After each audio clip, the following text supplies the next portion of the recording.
All right. So the title of my talk this morning is Metaphors for the Interview Conversation. And as many of you know, this is the topic we've been speaking to for um, several talks now, because what we do at the end of most of our events in reflective meditation is we have conversations with you, various of you, about what happened in your meditation. And we call that the interview conversation. Together, we view your meditation. But before I get there, I want to talk a little bit more about Pledge Week. It's Pledge Week.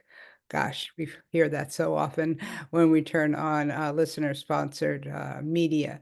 But it is what so we've decided to mirror that. So, but we're being asked right now, at the year's end to give to so many good causes. And then I feel like it's even a little trickier post-election because, how do we discern where to give our money? Because there's so many potentially needed causes. So, we took up this idea of Pledge Week as a method to help each of our sanghas, Pine Street Sangha and Sati Sangha, to with their financial health and stability. And we're not really sure this idea of Pledge Week is really going to work for us, but you'll let us know through how you donate this week if this works. We're always trying new ideas. And we really depend upon your generosity in order to both survive and thrive. So thank you in advance for anything that you give. And so this leads me easily into the topic of the meditation interview, because each of you, each participant, each person, really each person who's here, I think gives generously, maybe in some different ways. The people who speak up about their meditation give generously from, just for actually, first off, being willing to be vulnerable in a group, often a group of people who you don't know some of or most of, or any of, maybe even. And then the person who's the interviewer actually hopefully gives generously of their curiosity and kindness. And then, of course, the people who are listening, who are silent, hopefully are giving generously as well of their consideration of what's being said. And together, we're also giving generously to honestly and authentically engage with one another. So I thought of a couple of metaphors for this process. I'm quite sure there's many other metaphors that could work well too. Maybe you'll think of some, but these are the ones I thought of. And the first one is a dance. So we could say that the person who's being interviewed is leading the interviewer into the dance of their meditative experience. And then in turn, the person who's interviewing is subtly and carefully leading the interviewee, the person who's talking out there sitting, into the Dharma understanding that might be embedded in their experience. So, it's sort of a back and forth, lead and follow. Those are dance terms. Who's the lead? Who's the follow? Back and forth. So, we often do speak about how when you're talking about your meditation, how you might, lead in that way. You'll lead into the parts that you remember, of course, the parts that you find interesting, and maybe not the parts that seem too vulnerable. Really, basically the parts that you're willing and able to talk about. But now, how is it that the interviewer is leading towards the Dharma? I'm sure I don't have this all sewn up here, but I don't think it's usually explicitly, like they're not going to say, and that's a that. You just whatever on the Eightfold Path. No, it's much kind of more embedded or subtle than that. And hopefully it comes from the interviewer's real knowledge of the Dharma, the lens through which they're seeing your experience. And it might not even be conscious for us when we're doing it. I think for myself, it comes from having had many conversations, many interviews about my meditative experience. And that really is somehow in me. That experience is in me. And of course, I've had many conversations about my meditative experience with myself first in my reflection and journaling, and many times over decades now with a teacher or a peer. But let's go back to the dance metaphor. You know, we learn these dance steps, and if we stick with it for a while, for many of us, and to some extent, it actually becomes what they call muscle memory. Now, I drew a parallel to muscle memory and dancing to meditative memory. I'm a square dancer, and I've been a square dancer for a long time. And there are these things called definitions of, so they say a call, grand, right, and left, and then there's a whole definition of how that happens.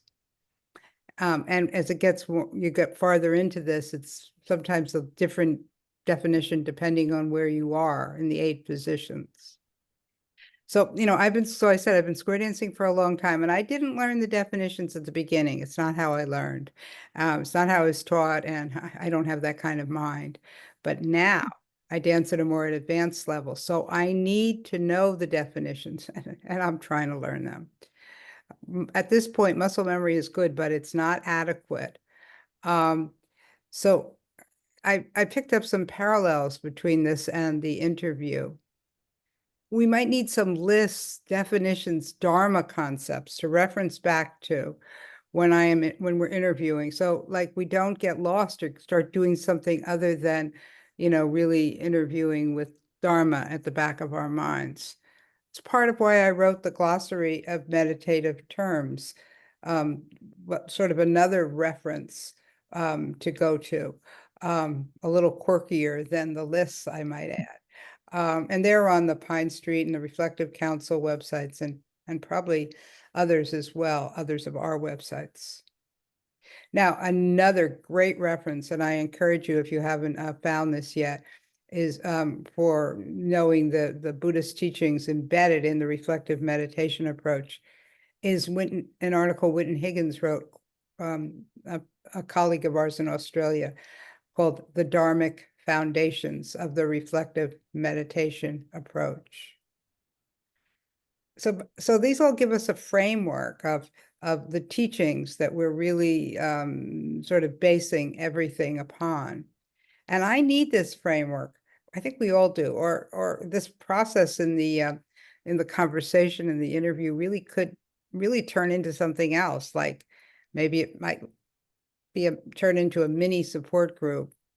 You know, and sometimes it'll really look like that because, but you know, the way I'm thinking at it in my mind is really, I'm really feeling compassion. And so I'm stating words of compassion. So that's a very, you know, kind of more Buddhist orientation to perhaps the same kind of intervention. Or maybe it looks like more like psychotherapy. And we write about this in our book, and we talk about this often, that there are overlaps and there are distinctions. Now, it also might look like a complaining or just kvetching. But from a dharmic point of view, maybe we could say we're talking about dukkha, the pain, the hurt that came up in our meditation. Hopefully not too much in a complaining or kvetching kind of way, but sometimes perhaps. You know, that references back to, and I like Stephen Batchelor's words for this, his translation of the first truth or the first task or the first ennobling, which is embrace dukkha. Okay, so I don't have such a high bar of embracing it, but more tolerating it. And it helps to have someone with you as you process hard situations. So another metaphor I came up with, this one not quite as well developed, but playing ball, tossing back and forth with neither in charge.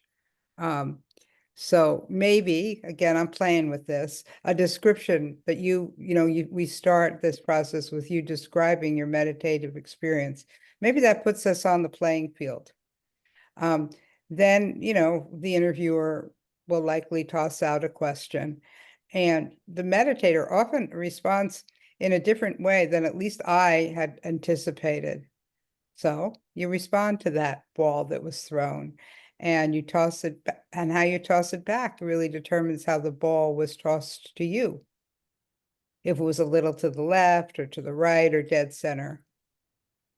Maybe both participants win the game when we go away feeling a bit wiser, a bit more compassionate, a bit clearer, a bit more flexible. And maybe the whole group wins the game when we learn something from others' experience and from the people who speak up and the process that follows. And with that, I'm going to end the talk.